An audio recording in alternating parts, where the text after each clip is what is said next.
Hey everyone. Throwaway account because some friends know my main, and honestly I'm embarrassed to even be typing this out. My wife, Elle, and I have been together for 8 years, married for 5.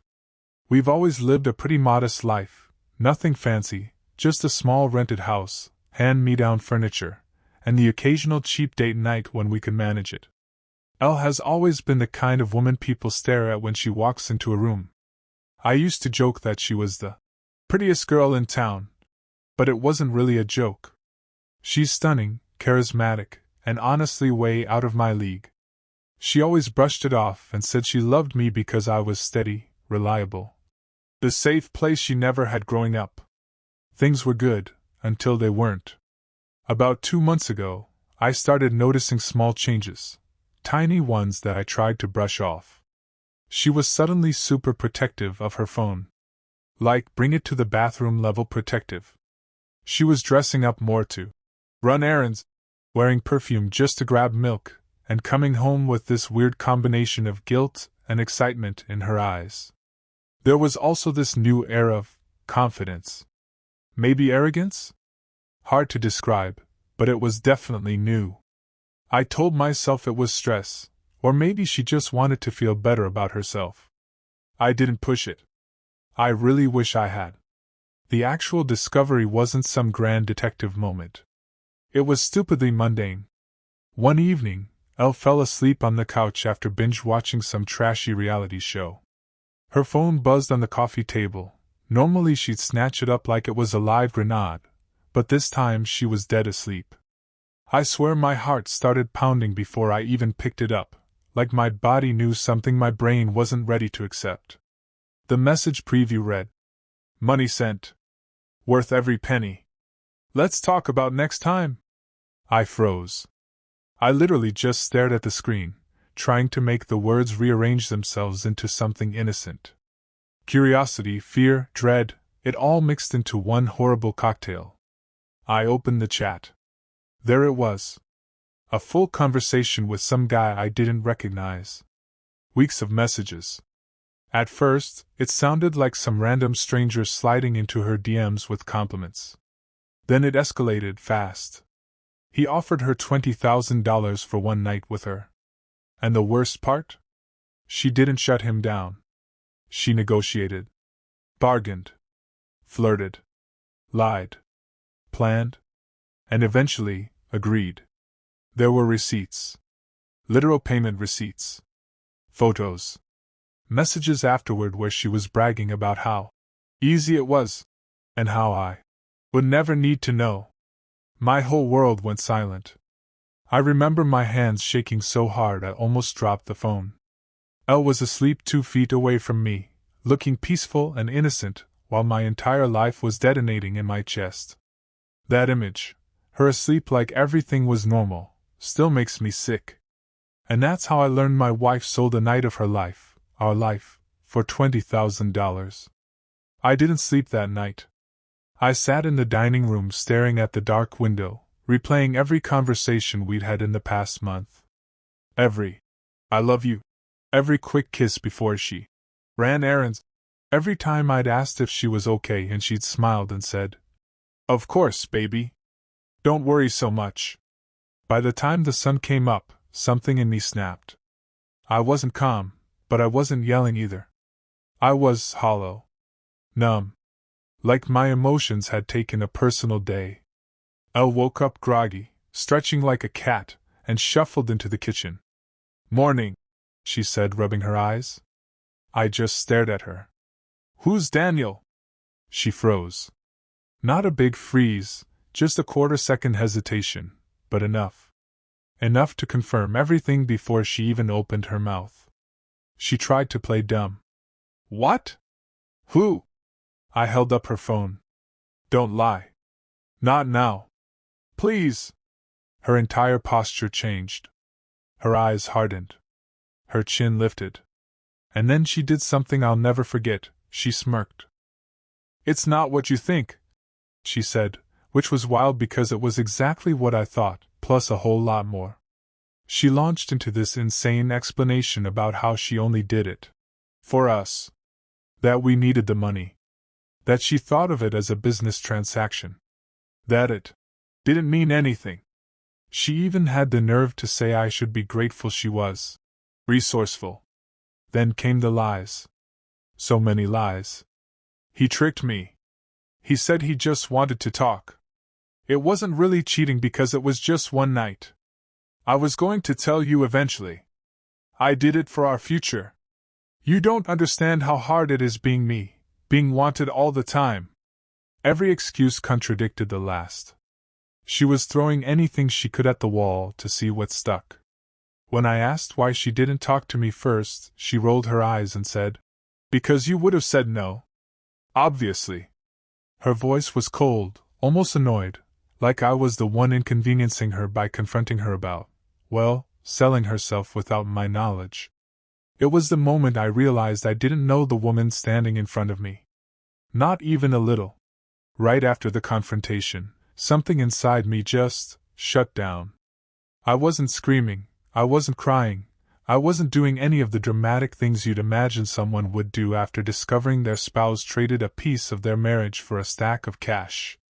I just stood there, staring at her, feeling like I'd been unplugged from my own life. She kept talking, rambling, really, trying to spin her choices into something noble or logical. Words like opportunity, and sacrifice, and temporary, were flying out of her mouth like she was pitching a business proposal. I think she genuinely believed she was being clever. Meanwhile, my brain was replaying our whole relationship like a glitchy slideshow. Our first date. The day we moved into our tiny place. Her crying when she lost her job. Her laughing in the grocery store because she slipped on spilled cereal. Her telling me I was the only man she could ever trust. It was like my memories were trying to convince me she was still the person I thought she was, while the reality in front of me was ripping that illusion to shreds. At one point I sat down at the table and put my face in my hands. I didn't cry. I just existed. She hovered a few feet away, pacing, sometimes angry, sometimes defensive, sometimes almost triumphant in this weird, twisted way. Like she expected me to eventually say, "You're right, babe, great job selling yourself for the financial good of the household." But all I could think was, how long was she capable of this? How many other lies had she told that I never caught? Was our entire marriage just me being blissfully unaware while she controlled the narrative? Shock is a strange emotion. It makes the world feel too bright and too quiet at the same time. I kept hearing her voice, but the words sounded far away, like someone shouting through a closed window. And the worst part? A small piece of me still wanted to believe her. Still wanted this to somehow make sense, to somehow be forgivable. I didn't realize it yet, but that was just the beginning of the emotional freefall. The shock wore off faster than I expected. Maybe an hour later, maybe less. Time was slippery that day. But when it faded, something else rushed in to take its place: anger. Hot, buzzing, electric anger that made my skin feel tight. I didn't yell at her. I'm not a yelling guy. But my voice got sharper, colder. I asked her questions, real questions this time, not the gentle, "Why would you do that?" stuff. How long did you talk to him before agreeing? Were you planning to do it again? Did you ever think about me at all during any of this? Do you even care that you blew up our life? She dodged almost every one of them.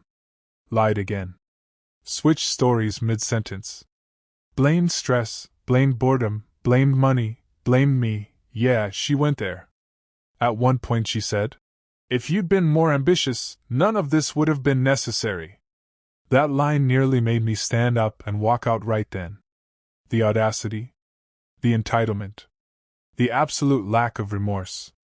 It was like she couldn't even fathom that she had done something wrong. Or maybe she could, but admitting it would mean losing the power she thought she had over the situation. The more she talked, the clearer it became. She wasn't sorry. She was sorry she got caught. I felt this burning resentment crawl up my spine. Not just because she cheated, not just because she sold herself, but because she did it without a shred of respect for me, then acted like I was being dramatic for reacting. I didn't break anything or scream or punch a wall. Instead, I walked into our bedroom, closed the door, and sat on the edge of the bed, fists clenched so tight my nails dug crescents into my palms. I realized I didn't trust the woman outside that door. Worse, I didn't even know her. Anger is painful, but it's also clarifying. It burns away the illusions you've been desperately trying to hold on to. And in that moment, in the quiet of our tiny bedroom, I felt something heavy settle in my chest. This marriage was no longer what I thought it was. And maybe it never had been. Eventually the anger burned itself out, and what replaced it was emptiness. A kind of sadness that made my whole body feel heavy, like I was underwater. Elle knocked on the bedroom door once softly, but didn't come in. For the first time since the confrontation started, the house was quiet. No excuses. No lies. No manipulative twists. Just silence, and it hurt more than the shouting would have. I laid back on the bed and stared at the ceiling for what felt like hours. My mind kept circling back to the same painful thoughts. How could someone who said she loved me do something so cold? Was I really that easy to betray? What did it say about me that she thought I wouldn't notice, or worse, that I wouldn't care? The sad part is, I still loved her. Even after everything. That was the emotional whiplash I couldn't handle. I loved her, and she shattered me like it was a minor inconvenience. There were moments, fleeting, humiliating moments, where I wondered if I somehow deserved this. Maybe I should have made more money. Maybe I should have complimented her more. Maybe I shouldn't have been so safe, so predictable, so trusting. But the rational part of my brain knew that none of that justified what she did. Not even close. This wasn't a mistake or a lapse in judgment. It was a calculated decision. She weighed our marriage against $20,000 and decided the money was worth more. That thought hit me so hard my chest physically hurt. I cried then. Not the movie kind of crying, no dramatic sobs, no fists pounding pillows. Just quiet, steady tears sliding down my face while I lay there trying to figure out how my life had detoured so violently. The sadness wasn't just about the betrayal. It was the death of the version of my life I thought I was living. The version where my wife loved me transparently, where problems were problems, not secrets, deals, and strangers with money. I finally sat up, wiped my face, and realized something. I couldn't stay in that room forever. I couldn't stay in denial anymore either. And whether I was ready or not, the next step was unavoidable. When I finally walked out of the bedroom, Elle was sitting at the kitchen table, legs crossed, staring at her phone like nothing monumental had happened. The casualness of it hit me harder than the cheating itself. She looked up, scanned my face, and said, "So, what now?" Like we were discussing weekend plans. I sat across from her, and for a moment neither of us spoke. The air between us felt thick, like the room was too small to hold the weight of what she'd done. "I don't know," I said honestly. My voice sounded tired, even to me. Her expression shifted instantly. She tilted her head, softened her tone, and reached across the table for my hand. The switch was so quick it was almost theatrical. "Baby, don't make this bigger than it is." I pulled my hand back. That's when she started her next phase, damage control. Not remorse. Not accountability. Just strategy. She said things like, "It was only one night. You're acting like I ran off and started another family. We can use the money to start fresh, don't you want that? No one has to know. Not your parents, not your friends. It can stay between us. I did this for us. Don't throw everything away over one mistake." Every sentence felt like sandpaper against my nerves. She even tried to downplay it further by saying, "It's not like I enjoyed it." Which, considering the messages I'd read, was a lie so bold I almost laughed. While she talked, I watched her closely. I don't know exactly what I was looking for, some crack in her mask, maybe. A sign of real regret. But all I saw was calculation. She was trying to figure out the right combination of words, tone, and fake vulnerability to steer me back into compliance. The truth hit me in that moment. She wasn't trying to fix our marriage. She was trying to fix her situation. She was worried about the inconvenience of losing me, not the heartbreak she caused. And that realization felt like another punch to the gut, knocking the remaining air out of whatever was left of us. For the first time that day, I felt a subtle shift inside myself, not anger, not sadness, but clarity. Something colder. Something closer to acceptance. Not acceptance of what she did. Acceptance of who she truly was. That night felt like it stretched on for years. I didn't sleep. I paced. I sat on the couch. I stood by the window. Every time I closed my eyes, I saw that message notification again. Worth every penny. It replayed in my head like a taunt. Elle eventually went to bed without me. Didn't apologize. Didn't try again to talk. Didn't even check if I was coming with her. Just went to bed. And that was the moment everything quietly shifted. Around 3 a.m., I caught myself thinking something I never thought I'd think. Maybe I'll be okay without her. Not happy. Not healed. Just okay. It was strangely comforting. But then, because life apparently wanted to make the night even more surreal, something unexpected happened. At 3:17 a.m., her phone buzzed again on the kitchen counter. Same guy. New message. Let me know when you're available again. Same price. Or more if needed. My stomach dropped. Not because of him, he was just a symptom. Because of the implication. She hadn't shut it down. She hadn't ended anything. She had kept the door open. That meant she wasn't just reacting impulsively to a one-time offer. She was maintaining a pipeline. I didn't open the message thread this time. I didn't need to. The preview alone was damning enough. Suddenly, everything clicked into place. The new clothes she found on sale. The nights she came home late. The sudden self-confidence bordering on arrogance. The way she was constantly on her phone. My heart didn't even break this time. It just hardened. I sat down at the table, stared at her phone, and whispered to myself. She was going to do it again. And right then, I realized something crucial. This wasn't a marriage problem anymore.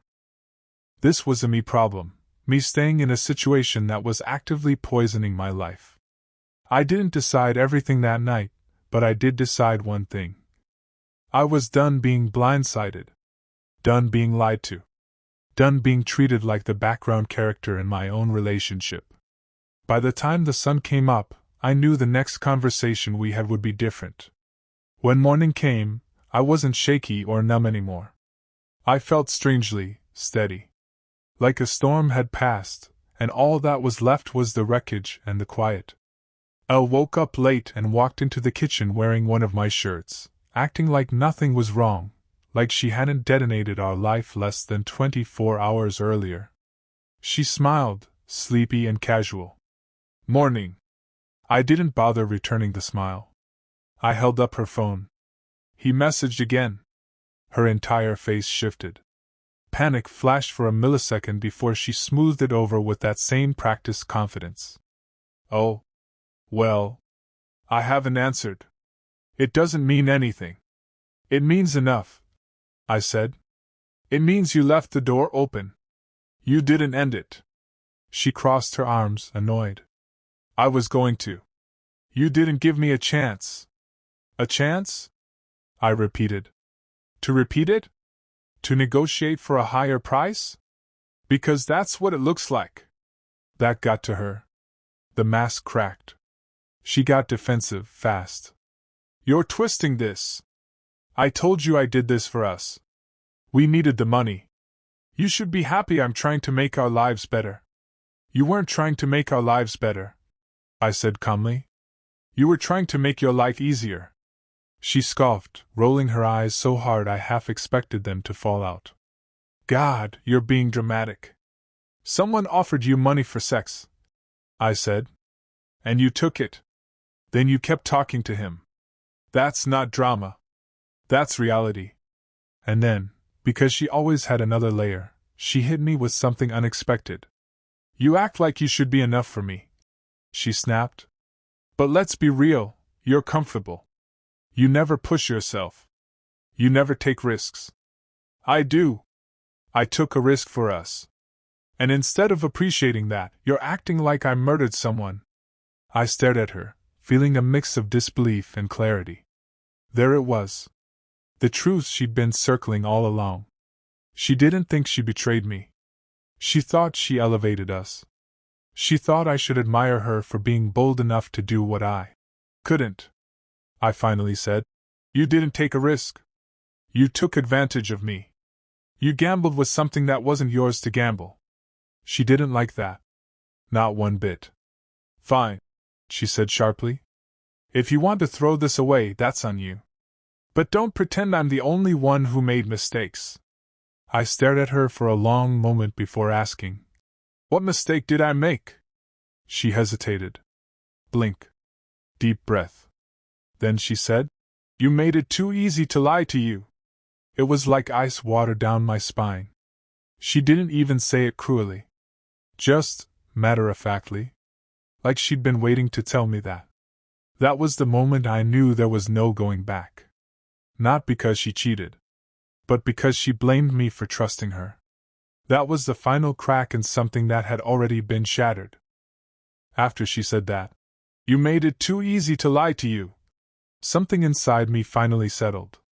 Not collapsed, not shattered, just settled. Like a puzzle piece had clicked into place in a way I never wanted, but now couldn't unsee.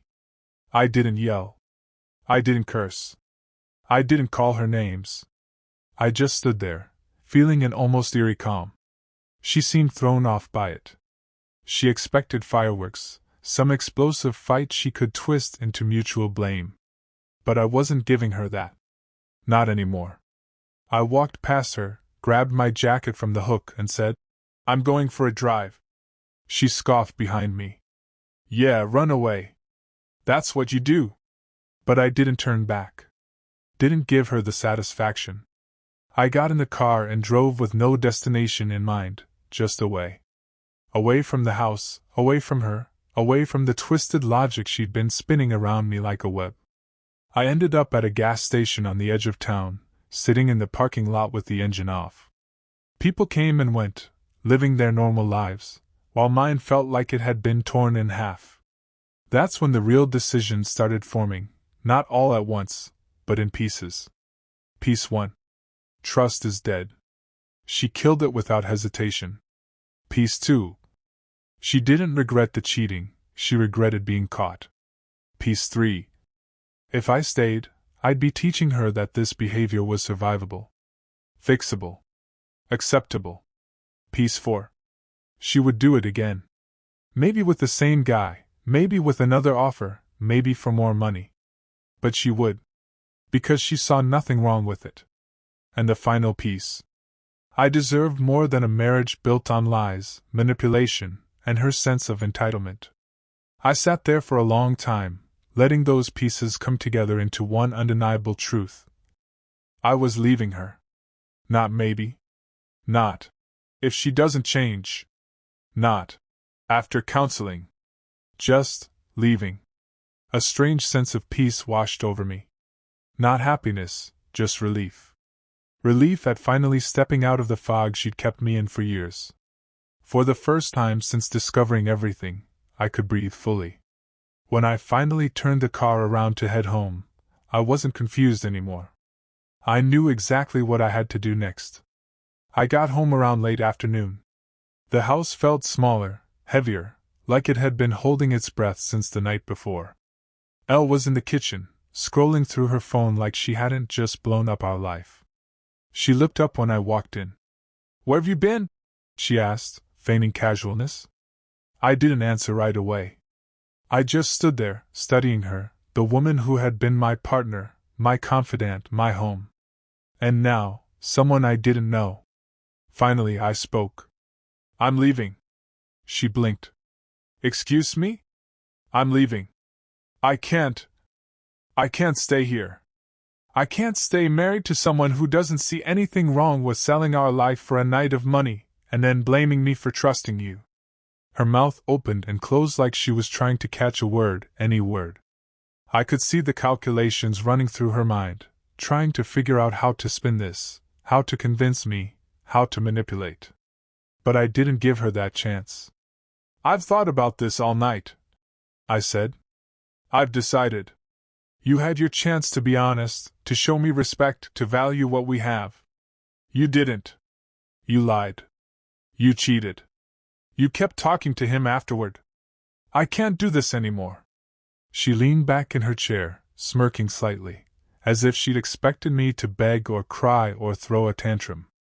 "Well," she said, with that infuriating mix of bravado and frivolity, "good luck with that. I guess I'll have to find someone who actually appreciates me taking risks." Her words should have broken me, but instead, I laughed. Not loudly. Not hysterically. Just a quiet, bitter laugh. "You know what?" I said. "I do appreciate that you're consistent. Consistently selfish, that is." She froze. That smirk faltered, and for a fraction of a second, I saw something like regret, or maybe just surprise. I grabbed my jacket and keys.